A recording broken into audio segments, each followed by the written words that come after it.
DD किसान, बदलते भारत की शान।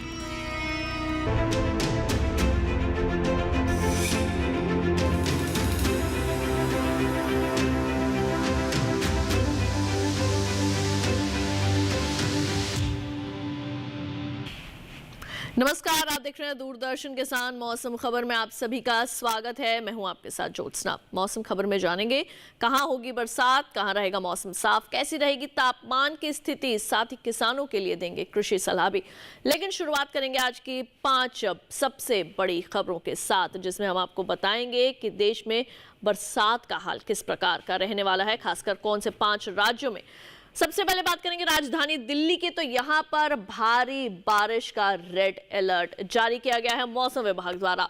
हरियाणा की भी बात करें तो यहां पर भी भारी बरसात का रेड अलर्ट है।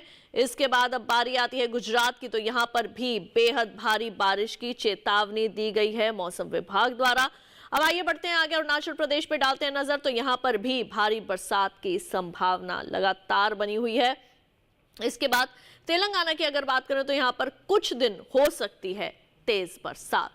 ये थी आज की 5 बड़ी खबरें। लेकिन मौसम विभाग द्वारा देश के कौन कौन से हिस्सों के लिए चेतावनी जारी की गई है, कहां कहां पर सतर्क रहने की आवश्यकता है, इसके लिए सीधे चलते हैं हमारी एआई एंकर भूमि के पास। नमस्कार किसान भाइयों और बहनों, आप देख रहे हैं मौसम अलर्ट डीडी किसान पर। मैं हूं आपकी एआई एंकर भूमि। आज हम आपको देश भर में होने वाली मौसम की स्थिति की ताज़ा जानकारी देने जा रहे हैं। उन क्षेत्रों की जानकारी लेते हैं जहां चेतावनी जारी की गई है। गुजरात में कहीं कहीं बेहद भारी से भारी बारिश के साथ गरज, चमक और तेज हवाओं का खतरा बना हुआ है। अब उन क्षेत्रों की जानकारी लेते हैं जहां सतर्क रहें। पूर्वी राजस्थान, कोंकण और गोवा में कहीं कहीं भारी से भारी बारिश हो सकती है। वहीं पश्चिमी मध्य प्रदेश में भारी से भारी बारिश के साथ गरज, चमक और तेज हवाएं चलने की संभावना है। मध्य महाराष्ट्र में कहीं कहीं भारी से भारी बरसात हो सकती है। अब उन क्षेत्रों की जानकारी लेते हैं जहां नजर बनाए रखें। उत्तराखंड, हरियाणा, दिल्ली, सौराष्ट्र कच्छ, विदर्भ और केरल में कहीं कहीं भारी बारिश हो सकती है। ओडिशा, पूर्वी मध्य प्रदेश, छत्तीसगढ़, असम, मेघालय, नागालैंड, मणिपुर, मिजोरम और त्रिपुरा में कहीं कहीं भारी बारिश के साथ गरज, चमक और तेज हवाओं की आशंका है। हिमाचल प्रदेश, पश्चिमी उत्तर प्रदेश, पश्चिमी राजस्थान, बिहार, झारखंड, पश्चिम बंगाल, सिक्किम, अरुणाचल प्रदेश, तटीय आंध्र प्रदेश, तेलंगाना, रायलसीमा, तटीय कर्नाटक और अंडमान निकोबार में गरज और चमक के साथ तेज हवाएं चल सकती हैं। इसके अलावा दक्षिणी आंतरिक कर्नाटक में कहीं कहीं गरज और चमक के साथ बहुत तेज हवाओं की स्थिति बन सकती है। यह थी मौसम की ताज़ा जानकारी। कृपया सुरक्षित रहें। धन्यवाद। तो ये थी हमारी एआई एंकर भूमि, जिनसे हमने जाना मौसम की चेतावनी के बारे में, जो कि मौसम विभाग द्वारा जो है वो जानकारी जो हमें मिलती है वो हम आप तक पहुंचाते हैं। अब आइए बात कर लेते हैं मौसम पूर्वानुमान के विस्तार से, यानी कि अगले 24 से 48 घंटों के दौरान देश भर में कैसा रह सकता है मौसम का हाल। जिसमें सबसे पहले जो है वो हम शुरुआत करेंगे उत्तर पश्चिम भारत के जो हमारे पर्वतीय क्षेत्र हैं उनके साथ। यहाँ पर आपको बता दें गिलगित, लद्दाख, जम्मू कश्मीर और मुजफ्फराबाद में जो है वो अधिकतर जगह जो है वो बरसात हो सकती है। हिमाचल प्रदेश के भी अधिकतर हिस्सों में वर्षा होने की संभावना है। उत्तराखंड में अनेक जगह जो है वो वर्षा के अनुमान जताए गए हैं। और अगर बात करें पंजाब, चंडीगढ़ की, तो यहाँ पर भी अनेक जगह वर्षा होगी। हरियाणा और राजधानी दिल्ली में भी अनेक जगह बरसात है। इसके साथ ही पूर्वी पश्चिमी उत्तर प्रदेश में भी बरसात होगी। पूर्वी भारत के उप हिमालय, पश्चिम बंगाल और बिहार के अंदर जहां अनेक और कई जगह कहीं कहीं बारिश है, तो वहीं झारखंड, गांगे पश्चिम बंगाल और ओडिशा के अधिकतर हिस्सों में वर्षा है। पूर्वोत्तर भारत के अरुणाचल प्रदेश, असम, मेघालय, नागालैंड, मणिपुर, मिजोरम और त्रिपुरा में भी जो है वो बरसात संभव है। दक्षिण भारत के अंडमान निकोबार द्वीप समूह में जो है वो अनेक जगह वर्षा हो सकती है। इसके साथ ही तेलंगाना, तटीय आंध्र प्रदेश, तमिलनाडु, पुडुचेरी, यहाँ पर भी जो है वो अनेक जगह से लेकर कहीं कहीं जो है वो वर्षा होने की संभावना है। केरल में भी जो है वो अधिकतर जगह वर्षा हो सकती है। इसके साथ ही पश्चिम भारत के कोंकण, गोवा में अधिकतर जगह वर्षा होने की संभावना है। मध्य महाराष्ट्र, मराठवाड़ा के अंदर जो है अनेक जगह बरसात हो सकती है। गुजरात सौराष्ट्र के अंदर भी जो है वो कई जगह वर्षा होगी। गुजरात में भी सौराष्ट्र, कच्छ और गुजरात में भी जो है वो वर्षा है। मध्य भारत के पूर्वी पश्चिमी मध्य प्रदेश, छत्तीसगढ़ और विदर्भ में अनेक जगह वर्षा की संभावना है। अगर बात करें पश्चिमी राजस्थान की तो यहाँ पर कई जगह बरसात होगी। पूर्वी राजस्थान में भी अधिकतर हिस्सों के अंदर बरसात हो सकती है। और इसके बाद अब आइए बात करते हैं मौसम की चाल की, यानी पिछले 24 घंटों के दौरान देश भर में कैसा रहा था मौसम का हाल। तो इसके साथ ही आपको बता दें, लेह लद्दाख, जम्मू कश्मीर और गिलगित में जो है वो लेह लद्दाख और जम्मू कश्मीर में जो है वो बरसात हुई है। हिमाचल प्रदेश, उत्तराखंड में बादल बरसे। पंजाब, हरियाणा, चंडीगढ़, राजधानी दिल्ली, पश्चिमी और पूर्वी राजस्थान सहित पश्चिमी पूर्वी उत्तर प्रदेश में जो है वो पिछले 24 घंटों के दौरान बरसात देखने को मिली थी। पूर्वी भारत का रुख करते हैं। उप हिमालय, पश्चिम बंगाल, सिक्किम, बिहार, झारखंड, ओडिशा और गांगे पश्चिम बंगाल में भी जो है पिछले 24 घंटों के दौरान बादल बरसे। पूर्वोत्तर भारत के लगभग सभी राज्यों में, यानी कि अरुणाचल प्रदेश, असम, मेघालय, नागालैंड, मणिपुर, मिजोरम, त्रिपुरा, हर एक जगह जो है वो पिछले 24 घंटों के दौरान बरसात जो है वो देखने को मिली। ये हम आपको जानकारी दे रहे हैं मौसम की चाल के बारे में। और इसी श्रेणी में जो है वो बढ़ते हैं आगे। हम आपको बता रहे हैं कि कहाँ कहाँ पिछले 24 घंटों के दौरान बरसात हुई। दक्षिण भारत का रुख कर लेते हैं तो तेलंगाना, तटीय आंध्र प्रदेश में वर्षा देखने को मिली। रायलसीमा, तमिलनाडु में बरसात हुई। केरल के अंदर बादल बरसे। उत्तरी और दक्षिणी कर्नाटक के जो भीतरी हिस्से हैं यहाँ पर बरसात हुई। तटीय कर्नाटक में भी जो है वो पिछले 24 घंटों के दौरान बरसात देखने को मिली थी। पश्चिम भारत की अगर बात करें तो कोंकण, गोवा, मध्य महाराष्ट्र, मराठवाड़ा में बरसात हुई। गुजरात में भी वर्षा देखने को मिली।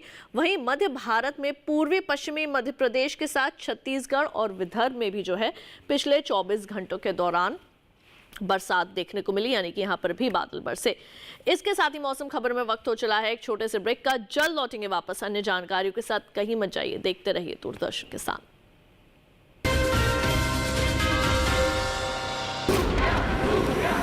इसमें है फौलादी ताकत, ये कड़े इम्तिहानों से नहीं डरता, इसे सालों का तजुर्बा है।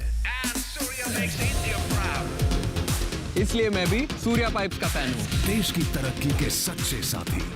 सूर्या है तो भरोसा है। पता है, कल जो है मेरे घर पर एनएसओ के अधिकारी आए थे। मैंने तो उन्हें सारी सही जानकारी दे दी। हाँ, मेरे घर पे भी आए थे। अच्छा, तो मैंने भी उनको सारी जानकारी दी। ये एनएसओ क्या है और क्या जानकारी दी आप लोगों ने उन्हें? अरे एनएसओ यानी नेशनल स्टैटिस्टिक्स ऑफिस, जो इस समय पूरे देश में हाउस होल्ड हेल्थ एक्सपेंडिचर सर्वे कर रहा है, जिसके अंतर्गत पूछा जा रहा है कि पिछले 1 साल में किस तरीके की बीमारियां हुई हैं, कितना खर्चा आया है और बीमा का फायदा हुआ या नहीं। और अगर किसी घर में महिला माँ बनी है, कोई टीकाकरण की गई जाँचें और डिलीवरी किसके द्वारा हुई, कहाँ हुई, और सबसे जरूरी बात, माँ और बच्चा सुरक्षित है या नहीं। और ऐसी स्वास्थ्य संबंधी जानकारियाँ इकट्ठी की जाती हैं और हमसे साझा की गई जानकारी के द्वारा सरकार ये तय करती है कि आने वाले समय में स्वास्थ्य संबंधी नीतियाँ कैसी हों, सुविधाएं बेहतर कैसे बने। और सबसे महत्वपूर्ण बात, ये सारी जानकारी 100% गोपनीय रखी जाती है। हमने तो अपनी जिम्मेदारियां निभा दी, अब बारी है आपकी।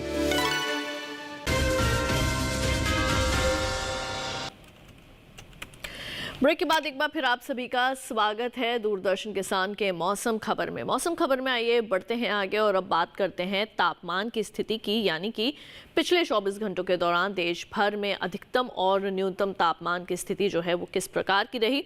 आइए अब आपको हम उससे अवगत करवा दें, जिसमें सबसे पहले जो है वो हम आपको जानकारी देंगे अधिकतम तापमान की स्थिति के बारे में। तो यहाँ पर आपको बता दें, उप हिमालय पश्चिम बंगाल के अंदर अधिकतम तापमान सामान्य की तुलना में 1.6 से लेकर 3 डिग्री सेल्सियस ज्यादा रहा। नागालैंड, मणिपुर, मिजोरम और त्रिपुरा यानी कि पूर्वोत्तर भारत के जो क्षेत्र हैं, यहाँ पर भी अधिकतम तापमान सामान्य की तुलना में 1.6 से लेकर 3 डिग्री सेल्सियस तक ज्यादा दर्ज किया गया। अरुणाचल प्रदेश, असम और मेघालय के अंदर जो है वो अधिकतम तापमान सामान्य के मुकाबले 5 डिग्री सेल्सियस ज्यादा रिकॉर्ड किया गया है। यह हम आपको जानकारी दे रहे हैं अधिकतम तापमान कैसा रहा पिछले 24 घंटों के दौरान।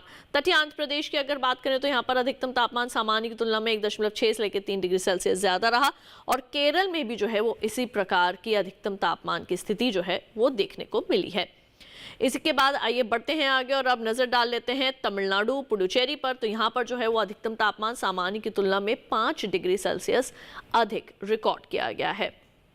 और अब इसके बाद हम आपको जानकारी देते हैं पूर्वी मध्य प्रदेश के बारे में तो यहाँ पर जो अधिकतम तापमान है वो सामान्य की तुलना में 1.6 से लेकर 3 डिग्री सेल्सियस तक अधिक रिकॉर्ड किया गया है। सौराष्ट्र और कच्छ के अंदर भी इसी तरीके का तापमान रहा। मध्य महाराष्ट्र की अगर आपको जानकारी दे तो यहाँ पर भी अधिकतम तापमान सामान्य के मुकाबले 1.6 से लेकर 3 डिग्री सेल्सियस ज्यादा दर्ज किया गया है। छत्तीसगढ़ की आइए बात करते हैं। यहाँ पर अधिकतम तापमान सामान्य की तुलना में 3.1 से लेकर 5 डिग्री सेल्सियस तक ज्यादा दर्ज किया गया है।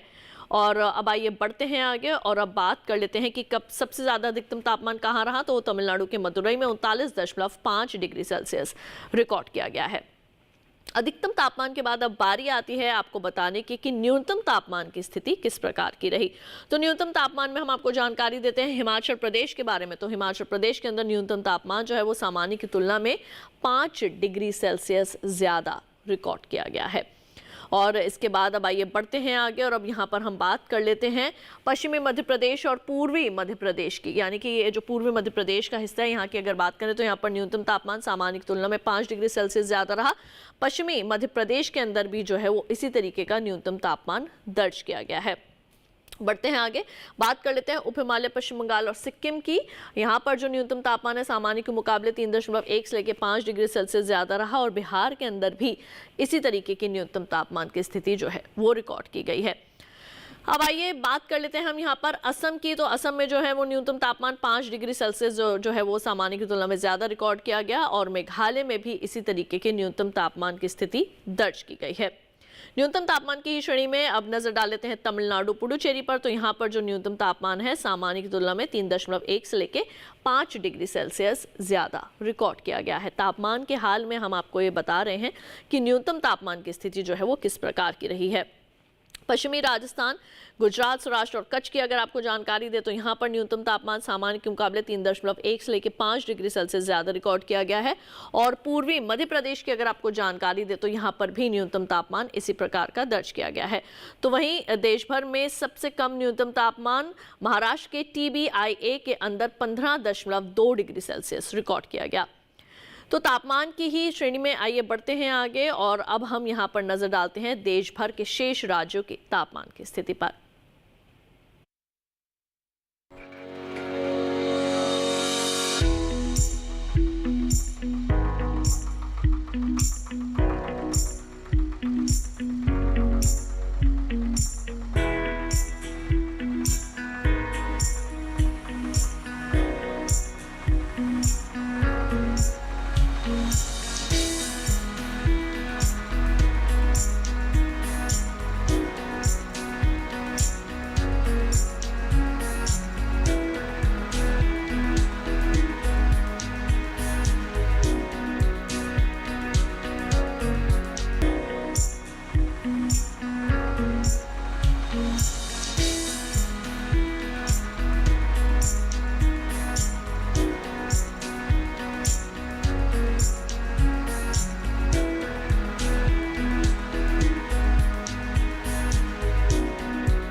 कार्यक्रम में वक्त हो चला है एक छोटे से ब्रेक का। जल्द लौटेंगे वापस, कहीं मत जाइए, देखते रहिए दूरदर्शन के साथ।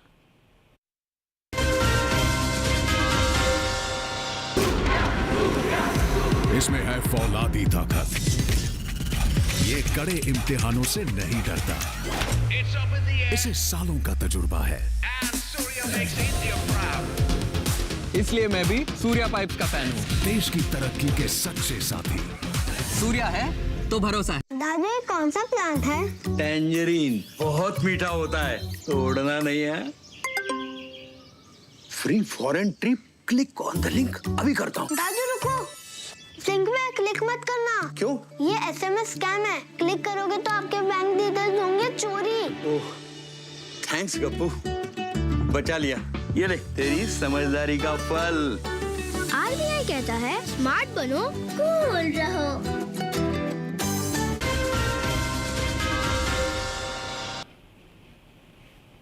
ब्रेक के बाद एक बार फिर आप सभी का स्वागत है दूरदर्शन किसान के मौसम खबर में। मौसम खबर में आइए बढ़ते हैं आगे और एक बार फिर से रुक करते हैं हमारी AI एंकर भूमि का और उनसे जानते हैं देश के अलग अलग शहरों की वायु गुणवत्ता का हाल। अब बढ़ते हैं आगे और जानते हैं कि देश के अलग अलग राज्यों में वायु की गुणवत्ता कैसी है। सबसे पहले बात करते हैं देश की राजधानी दिल्ली की, जहां वायु की गुणवत्ता सूचकांक 56 दर्ज किया गया, जो कि संतोषजनक की श्रेणी में है। पुणे की बात करें तो यहाँ वायु की गुणवत्ता संतोषजनक रही, यहाँ वायु गुणवत्ता सूचकांक 57 दर्ज किया गया। वहीं मुंबई की बात करें तो यहाँ वायु की गुणवत्ता संतोषजनक रही, यहाँ गुणवत्ता सूचकांक 53 दर्ज हुआ। कोलकाता में गुणवत्ता सूचकांक 49 दर्ज किया गया, जो कि अच्छा है। वहीं बेंगलुरु में वायु गुणवत्ता सूचकांक 50 दर्ज किया गया, जो कि अच्छे की श्रेणी में आता है। लखनऊ की बात करें तो यहाँ भी वायु गुणवत्ता अच्छी रही, यहाँ सूचकांक 49 दर्ज किया गया। पटना की बात करें तो यहाँ की वायु गुणवत्ता सूचकांक 65 दर्ज किया गया, जो कि संतोषजनक है। वहीं हैदराबाद में गुणवत्ता सूचकांक 65 दर्ज हुआ, जो संतोषजनक की श्रेणी में आता है। अहमदाबाद में वायु की गुणवत्ता संतोषजनक रही, यहाँ गुणवत्ता सूचकांक 87 दर्ज किया गया। कृपया अपनी सेहत का ध्यान रखें। हम फिर मिलेंगे, तब तक के लिए नमस्कार। तो ये थी हमारी एआई एंकर भूमि, जिनसे आपने देश के अलग अलग कुछ शहरों की वायु की गुणवत्ता का हाल जाना। मौसम खबर में आइए बढ़ते हैं आगे और अब बात कर लेते हैं पर्यटन पूर्वानुमान की, यानी कि देश में कहां कहां आप जा सकते हैं, वहां पर अगले 4 दिनों का मौसम किस प्रकार का रह सकता है और साथ ही वहां पर अधिकतम और न्यूनतम तापमान की स्थिति किस प्रकार की रह सकती है। शुरुआत करते हैं जम्मू कश्मीर के जम्मू से। तो यहाँ पर गुरुवार से लेकर रविवार तक जो है वो बादल छाए रहेंगे। अधिकतम तापमान 29-30 डिग्री सेल्सियस गुरुवार और शुक्रवार को, शनिवार और रविवार को 31 डिग्री सेल्सियस। न्यूनतम तापमान गुरुवार से लेकर शनिवार तक 20 डिग्री सेल्सियस, लेकिन रविवार को 1 डिग्री की बढ़ोतरी होगी और हो जाएगा 21 डिग्री सेल्सियस। तो इसके बाद जम्मू कश्मीर के बाद अब बारी आती है, हम बात कर लें शिमला की। तो अगर आप हिमाचल प्रदेश का रुख कर रहे हैं तो पूरी एहतियात ज़रूर बरतें। गुरुवार से लेकर रविवार तक यहाँ पर जो है वो बरसात होने की संभावना है। अधिकतम तापमान 23 डिग्री सेल्सियस गुरुवार को, शुक्रवार शनिवार को 24, रविवार को 25। न्यूनतम तापमान 16 और 17 डिग्री सेल्सियस के अंतर्गत ही आपको देखने को मिल सकता है। अब हिमाचल प्रदेश के शिमला के बाद जो है वो आइए हम रुख कर लेते हैं अपने अगले शहर का, जो कि है उत्तराखंड का नैनीताल। तो यहाँ पर भी अगर आप जा रहे हैं, तमाम एहतियात जो है वो बरतने की आवश्यकता है। गुरुवार से लेकर रविवार तक यहाँ पर बिजली की चमक के साथ जो है वो तेज़ वर्षा हो सकती है। अगर आप वहाँ रह रहे हैं तब भी पूरी सावधानी ज़रूर बरतें। अधिकतम तापमान 23 डिग्री सेल्सियस गुरुवार और शुक्रवार को, शनिवार को 24, रविवार को 25 डिग्री सेल्सियस। न्यूनतम तापमान गुरुवार और शुक्रवार को रहेगा 17, उसके बाद 18 और 19 डिग्री सेल्सियस। नालंदा की अगर बात करें बिहार की, तो यहाँ पर गुरुवार से लेकर रविवार तक बिजली की चमक के साथ तेज़ बरसात हो सकती है। अधिकतम तापमान 34 और 35 डिग्री के आसपास ही जो है वो रह सकता है। न्यूनतम तापमान 28 डिग्री सेल्सियस रहेगा गुरुवार को, लेकिन शुक्रवार से लेकर रविवार तक रहेगा 27 डिग्री सेल्सियस। इसके बाद नालंदा के बाद अब आइए हम यहाँ पर रुक कर लेते हैं अपने अगले शहर का, जिसमें शामिल है सिलचर असम का। तो यहाँ पर भी गुरुवार से लेकर रविवार तक बिजली की चमक के साथ वर्षा होने की संभावना है। 35 डिग्री सेल्सियस रहेगा गुरुवार को और शनिवार को। अधिकतम तापमान शुक्रवार को 25 डिग्री सेल्सियस और रविवार को जो है वो 34 डिग्री सेल्सियस रह सकता है। न्यूनतम तापमान 26 डिग्री सेल्सियस गुरुवार को रहेगा और शुक्रवार से लेकर रविवार तक 25 डिग्री सेल्सियस जो है वो न्यूनतम तापमान रहने की संभावना है।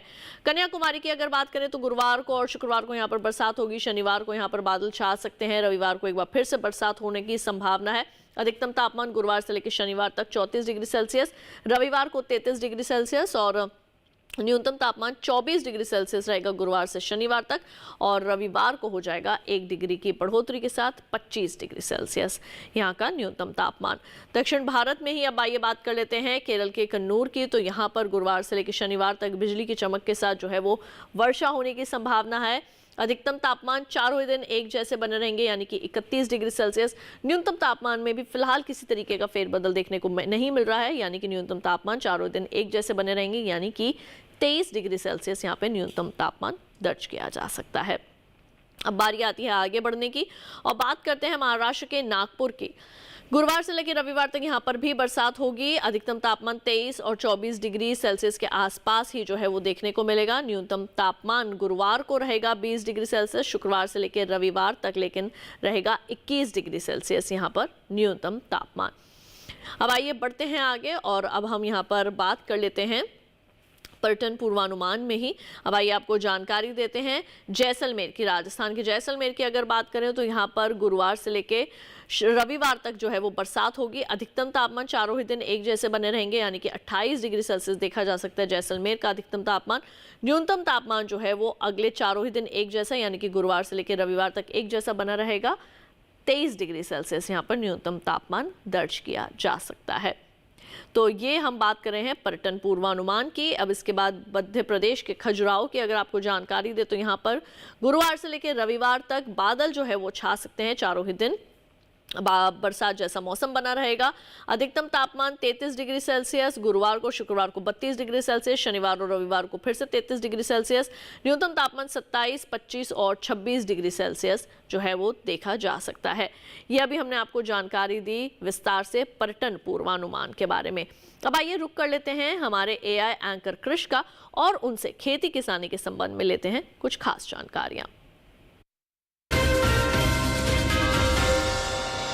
नमस्कार, आप देख रहे हैं डीडी किसान। मैं हूं AI कृष और आज हम खेती किसानी से संबंधित सलाहों के बारे में पूरी जानकारी देंगे। उत्तर प्रदेश के पश्चिमी मैदानी और मध्य इलाकों में किसान अच्छे मौसम के दौरान बैंगन, मिर्च, टमाटर और फूल गोभी की बुवाई जारी रखें। यहां पश्चिमी मैदानी इलाकों में किसान सभी सब्जियों के खेतों में उचित जल निकासी की व्यवस्था कर लें।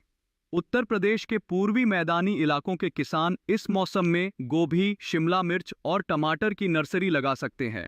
तेलंगाना में किसान धान, मक्का, कपास, सोयाबीन, अरहर और हल्दी के खेतों में उचित जल निकासी की व्यवस्था बनाए रखें। आंध्र प्रदेश के उत्तरी तटीय इलाकों में गन्ना, धान, मक्का, कपास, मूंग, उड़द, मूंगफली और सब्जियों की नर्सरियों में पानी जमा न होने दें। यहाँ के कृष्णा गोदावरी इलाकों के किसान मक्का, धान, तिल, कपास और अरहर के खेतों से अतिरिक्त पानी निकाल दें। कर्नाटक के उत्तरी इलाकों में किसान मूंग की पकी फसलों की कटाई कर लें। कर्नाटक के पूर्वी शुष्क इलाकों में रागी, उड़द और लोबिया की बुवाई की जा सकती है। साथ ही यहाँ के दक्षिणी शुष्क इलाकों में किसान केले और मिर्च को गिरने से बचाने के उपाय कर लें। केरल में इस समय धान की बुवाई की जा सकती है। यहाँ के किसान धान की नर्सरी और फसल के खेतों में अच्छी जल निकासी की व्यवस्था कर लें। तमिलनाडु के पश्चिमी इलाकों में किसान धान की नर्सरी लगा लें। यहाँ इस समय मक्का और ज्वार की बुवाई की जा सकती है। तमिलनाडु में ही इस समय टमाटर के नए पौधों का रोपण भी किया जा सकता है। तमिलनाडु के कावेरी डेल्टा इलाकों में भी इस समय धान की नर्सरी लगाई जा सकती है। तमिलनाडु के दक्षिणी इलाकों में किसान गन्ने, केले, पपीते और मोरिंगा को गिरने से बचाने के उपाय भी कर लें। इसी तरह कृषि और किसानों से जुड़ी हर महत्वपूर्ण जानकारी के लिए हमारे साथ जुड़े रहिए और देखते रहिए डीडी किसान। धन्यवाद। तो ये थे हमारे AI एंकर कृष और इनसे अभी हमने खेती किसानी के संबंध में ली कुछ खास जानकारियां, जैसे कि अभी आपने अपने खेतों में कौन कौन से कृषि कार्य करने हैं, कौन कौन से समसामयिक कार्य आप कर सकते हैं। इसी श्रेणी में आइए बढ़ते हैं आगे और अब बात करते हैं आज की फसल की। किसान भाइयों बहनों, हरी मिर्च की बुआई के लिए समय बिल्कुल अच्छा है। तो अगर आप हरी मिर्च की बुआई करना चाहते हैं, कौन कौन सी ऐसी खास बातें हैं जिनको आप ध्यान में रख सकते हैं, मिट्टी से लेकर बीज तक और उसकी अच्छी किस्मों तक। तो आइए देखते हैं कृषि वैज्ञानिकों की सलाह पर आधारित ये खास रिपोर्ट।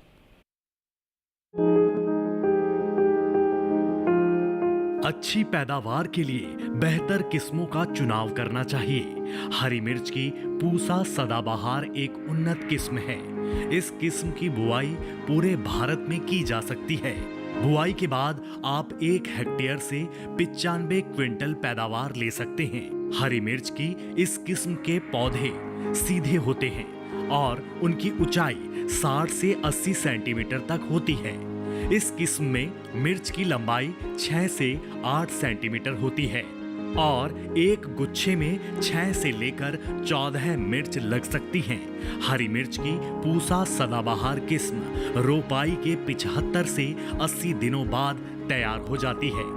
हरी मिर्च की बुआई के लिए 1 से 1.5 किलो बीज लें। बीजों की इतनी मात्रा 1 हेक्टेयर खेत के लिए काफी रहेगी।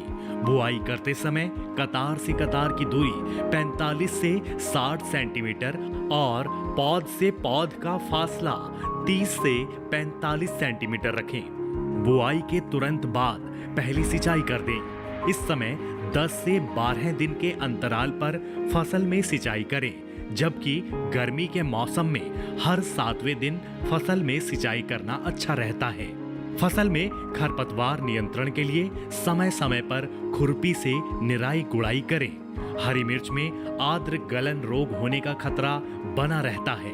इसके अलावा थ्रिप्स और माहू कीट भी लग सकता है।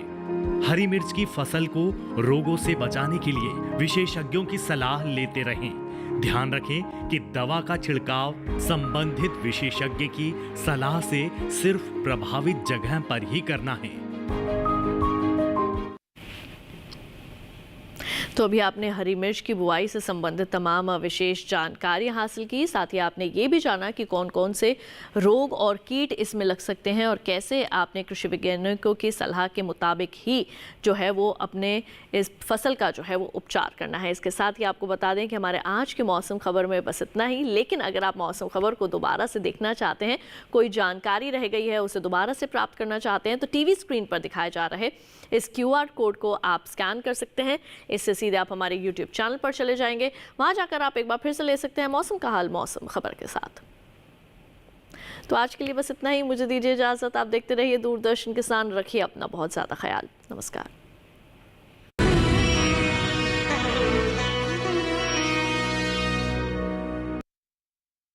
रंग लेकर भारत से निकलती है हल्दी, दुनिया के हर बाजार में जाकर बिकती है हल्दी।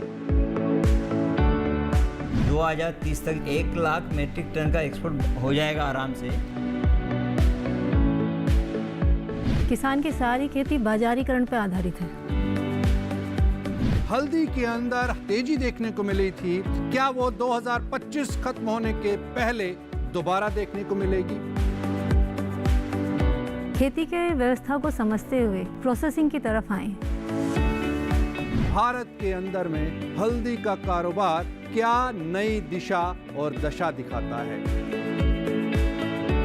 देखिए अपना कमोडिटी एक्सपर्ट हमारे खास मेहमानों के साथ इस शुक्रवार रात 9 बजे सिर्फ दूरदर्शन किसान पर।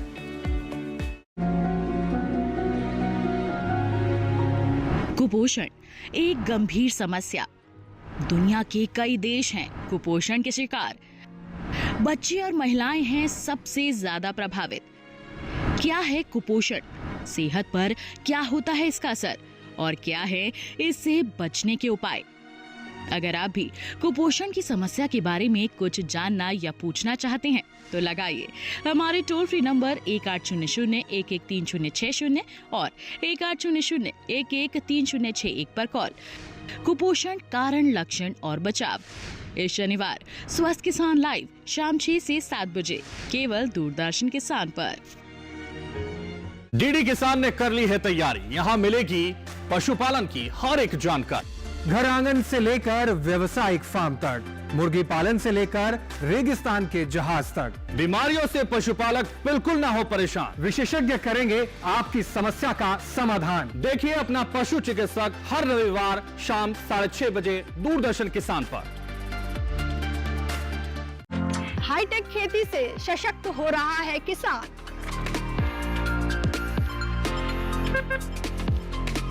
टेक्नोलॉजी का हो कृषि में विस्तार, इसके लिए IIT कानपुर दे रहा है एग्री स्टार्टअप्स का पूरा साथ।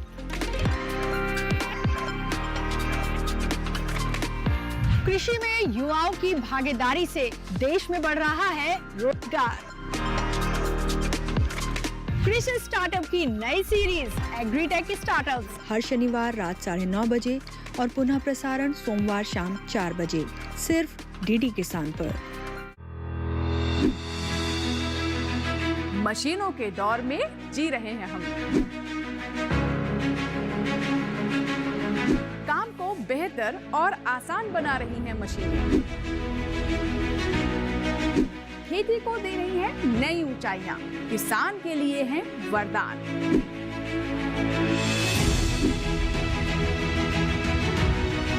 कृषि मशीनरी पर आधारित देखिए हाईटेक खेती शनिवार शाम 7 बजे, पुनः प्रसारण रविवार सुबह 7 बजे सिर्फ दूरदर्शन किसान पर। तो ये है असम की सेना। इन्हें तो हम चींटियों की तरह कुचल देंगे। उनकी सेना से बड़ा हमें अपना मनोबल करना होगा।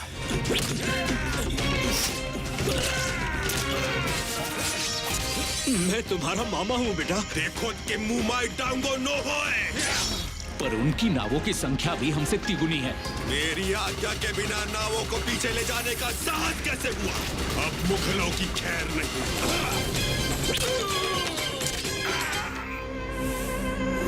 भारत है हर रविवार सुबह 11 बजे दूरदर्शन पर।